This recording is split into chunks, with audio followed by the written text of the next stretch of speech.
Hello everyone, welcome to War Academy. Please subscribe, like and share the video. ఈ రోజు article వచ్చేసి గాంధీజీ గెంటిపేట. ఈ concept వచ్చేసి మనకి మోడర్న్ ఇండియా కిందకి వస్తుందండి. ఇది ఈనాడు పేపర్ నుంచి కవర్ చేస్తాం, రైట్. సో ఒకసారి గాంధీజీ గంటివేత గురించి మనకి ఎగ్జామ్కి ఏమేమి ఇంపార్టెంటో అవి చూద్దామండి, రైట్.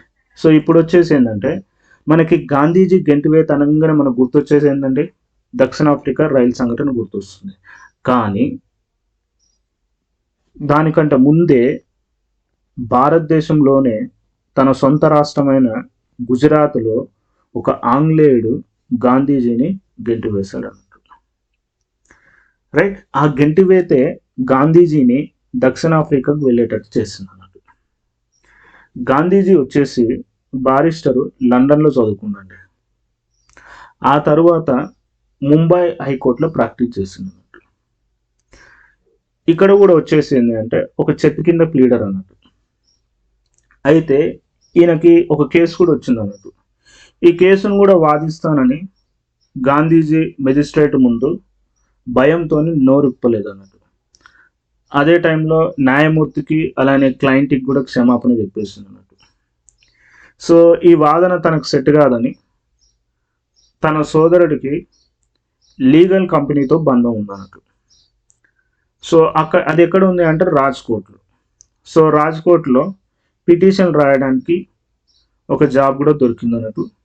సో అక్కడ వెళ్ళిండు, ఆ జాబ్ కూడా బాగానే ఉంది, జాబ్ చేసుకుంటూ ఉండన్నట్టు. అయితే గాంధీజీ యొక్క పెద్దన్న వచ్చేసేవారు అంటే లక్ష్మీదాస్.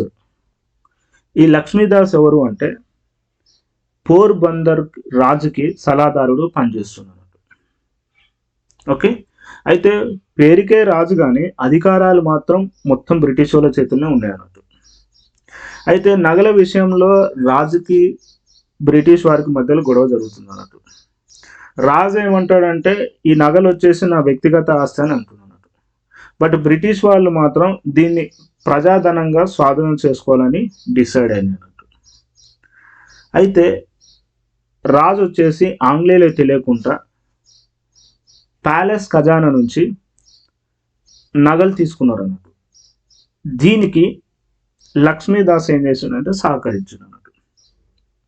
అయితే ఈ విషయము ఆంగ్లేయ అధికారి అయిన సర్ చార్లెస్ ఒలివెంట్కి తెలిసింది అన్నట్టు. సో వీరిద్దరిపైనే చర్యలు తీసుకోవాలని డిసైడ్ అయిన అన్నట్టు. అయితే ఈ సర్ చార్లెస్ ఒలివెంట్ గాంధీజీ లండన్లో చదువుతున్నప్పుడు మంచి స్నేహితుడు అన్నట్టు గాంధీజీకి. అప్పుడు లక్ష్మీదాస్ ఏం చేస్తున్నాడు అంటే తమ్ముడైన మోహన్ దాస్ గాంధీజీని తన వెంట తీసుకొని వెళ్ళింది అన్నట్టు, ఓకే. సో వెళ్ళి ఈ ఇన్ఫర్మేషన్ గురించి చెప్పబోతున్నప్పుడు అయితే ఈ ఒలివెంట్ అక్కడనేమో లండన్లోనేమో మంచి స్నేహితుడు ఉండేది, చాలా చనువు ఉండేది. బట్ ఇక్కడ వచ్చిన తర్వాత తన ప్రవర్తన మాత్రం ఆశ్చర్యకరంగా ఉందన్నట్టు. మా అన్నయ్య అని చెప్పబోతున్నాగానే ఒలివెంట్ వచ్చేసి మీ అన్న దొంగ, నువ్వు చెప్పనవసరం లేదు అని కుర్చీల నుంచి విసుగ్గా లేచింది అన్నట్టు. అంతేకాకుండా గదిల నుంచి వెళ్ళిపోమని చెప్పింది అన్నట్టు. గాంధీజీ అలానే నిలబడ్డాడు అన్నట్టు. సో అప్పుడు ప్యూన్ని పిలిపించి గాంధీజీని బయటకు పోమని చెప్పింది అన్నట్టు. అప్పుడు ఆ ప్యూన్ ఏం చేశాడు అంటే భుజాలపైన చేసి గాంధీజీని గెంటి వేసింది అన్నట్టు. అయితే అప్పుడు గాంధీజీ ఏమనుకున్నంటే ఒలివెంట్ పైన చర్యలు తీసుకోవాలని డిసైడ్ అయ్యాడు అన్నట్టు, ఓకే. అయితే గాంధీజీకి ఒక స్నేహితుడు ఉండే అన్నట్టు. అదే సమయంలో సర్ ఫిరోజ్ షా మెహతా అని ఆయన మంచి ప్రముఖ నాయకుడు, రాజకీయ నాయకుడు, అలానే న్యాయవాది కూడా అన్నట్టు. ప్లస్ బ్రిటిష్ వాళ్ళకి మంచి సన్నిహితుడు అన్నట్టు. అయితే గాంధీజీ యొక్క స్నేహితుడికి సర్ ఫిరోజ్ షా మెహతా ఏమని సలహా ఇచ్చిందంటే సో చాలామంది బారిస్టర్లకి ఇలాంటి అనుభవాలు చాలా సర్వసాధారణం, ఓకే. ఉడుకు రక్తం చేయబట్టి బ్రిటిష్ అధికారుల గురించి పూర్తిగా తెలియదు. ఈవెన్ ఆ అధికారి పైన కోర్టుకి వెళ్ళినా కూడా ప్రయోజనం ఉండదు అని చెప్పిండు అన్నట్టు. సో అప్పుడు గాంధీజీ ఏమని డిసైడ్ అయిందంటే సో తెల్లవారికి దూరంగా ఉండాలని డిసైడ్ అయినాను. సో అదే సమయంలో వచ్చేసి పోర్బందర్లో దాదా అబ్దుల్లా కంపెనీ ఒక నోటిఫికేషన్ ఇచ్చింది. ఏమని? దక్షిణ ఆఫ్రికాలో కోర్టు పనులు చూసే గుమస్తా కావాలని కోరింది అన్నట్టు. గాంధీజీ కూడా ఈ ఉద్యోగం నాకు సరిపోతుందని, ప్లస్ ఏడాదికి 105 పౌండ్ల జీతం ఉంది. అప్పుడు గాంధీజీ దక్షిణాఫ్రికా ఓడెక్కి అక్కడ వెళ్ళిపోయాడు దక్షిణాఫ్రికాకి. అక్కడ కూడా ఆంగ్లేయుల యొక్క ఆగడాలకు గురైండు, ఒక గొప్ప నాయకుడిగా ఎదిగిండు, సత్యాగ్రహాలను నమస్కరించుండు. ఎవరైతే బ్రిటిష్ వాళ్ళు గాంధీజీని గెంటివేశారో ఆ తరువాత గాంధీజీనే సత్యాగ్రహాలు చేసి భారత్ నుంచి బ్రిటిష్ వారిని గెంటేసట్టు చేశారండి. రైట్. సో ఇది ఈనాడు పేపర్లో వచ్చిన ఇన్ఫర్మేషన్ అండి.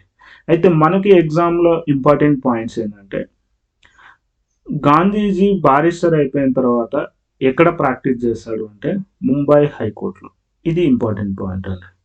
రెండవది వచ్చేసి ఏంటంటే, గాంధీజీని ఎవరు గెంటి వేశారు అంటే ఆ బ్రిటిష్ అధికారి పేరు వచ్చేసింది అంటే సర్ చార్లెస్ వోల్వెంట్.